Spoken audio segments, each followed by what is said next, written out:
Hello mga nakshis! Praised be Jesus and Mary! Ngayon naman isasama ko nga kayo dito sa Gloriosa, an exhibit of the Virgenes Coronadas de Filipinas.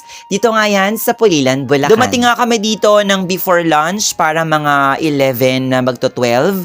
And pagpasok nga namin sa loob ng simbahan, nag-aayos nga sila ng bulaklak doon nga sa mga imahe ng Birhen. Wala nga tao nung dumating kami, kaya talaga magkakaroon ka ng sarili mong time to pray at talagang mananamnam mo yung bawat imahen dahil malalapitan mo sila isa-isa, tapos hindi ka pressured. Aminin nyo yan mga nakshis na minsan kapag nasa exhibit kayo tapos maraming tao, medyo pressured kayo na umusad na dun sa susunod na imahen dahil nga may kasunod na agad kayo. Divine. Unang imahen pa nga lang mga nakshis ay naka-estampitagang na nga po tayo, opo, na hindi alam ni Justin na meron palang estampita doon. Isipin nyo, pangalawang punta niya na ata to sa Gloriosa exhibit, pero hindi niya nakikita yon, ako pa nakakita.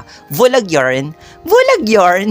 Tulad nga ng lagi kong sinasabi sa inyo mga nakshis tuwing nasa exhibit tayo na wala talagang tulak kabigin sa ganda yung mga imahen dito.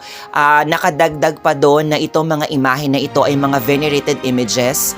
Though yung ibang mga images ay mga private owned na, pero kung di ako nagkakamali, karamihan dito ay mga galing pa sa iba't ibang mga parishes. Kaya talagang hindi namin to pinalagpas kahit medyo malayo sa amin ng Pulilan dahil alam kong minsan lang to mangyari at hindi to nangyayari palagi. O diba ganun din yun? Minsan lang mangyari dahil hindi naman talaga nangyayari palagi.